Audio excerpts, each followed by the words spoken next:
પ્રયત્નો કરી અને અનેક માણસોને સ્ત્રીઓ ઉત્પન્ન કરી. એ દ્વારા આ સૃષ્ટિની રચના થઈ છે. ભગવાન બ્રહ્માજી સૃષ્ટિની રચના કરે. વિષ્ણુ ભગવાનનું કાર્ય છે પાલન પોષણ કરવાનું. દરેકને જે વસ્તુ જોઈએ એ બધું પહોંચાડવાનું કાર્ય વિષ્ણુ ભગવાનનું છે. અને ભગવાન જોડે પહોંચાડવાનું કાર્ય કોનું છે? ભગવાન શિવનું. એટલે કહેવાય છે કે મહાકાળ છે શિવ. એનું નામ આપ્યું છે મહાકાળ. કાળો ના પણ કાળ, એ મહાકાળ. એમનો વાસ ક્યાં આપ્યો? સ્મશાનમાં.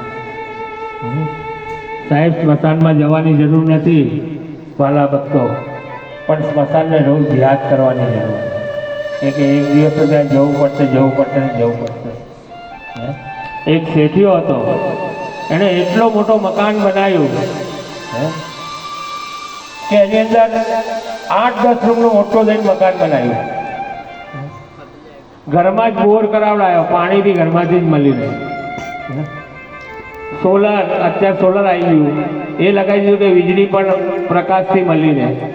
બધું કરે. ઘરની અંદર બધી વસ્તુ, અલગ અલગ પ્રકારના શાકભાજી ઉગાયા, અલગ અલગ પ્રકારના ફૂલ ફળાજી ઉગાયા. બધું ત્યાં જ મળી રહે.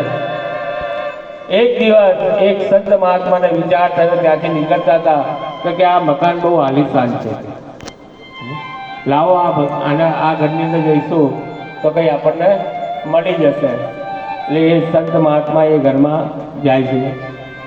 આજે ભગવાનનું આપેલું ઘણું બધું હતું, એમને વિચાર થયો. એટલે સંત મહાત્મા આવ્યા. આ જે શેઠિયો હતો એ ઊભો થયો, સ્વાગત કર્યું, એમને બેસાડ્યા. પછી આ શેઠિયો મહાત્માને કહે છે કે મહાત્મા, ભગવાનની દયાથી તમારા જીવન આશીર્વાદ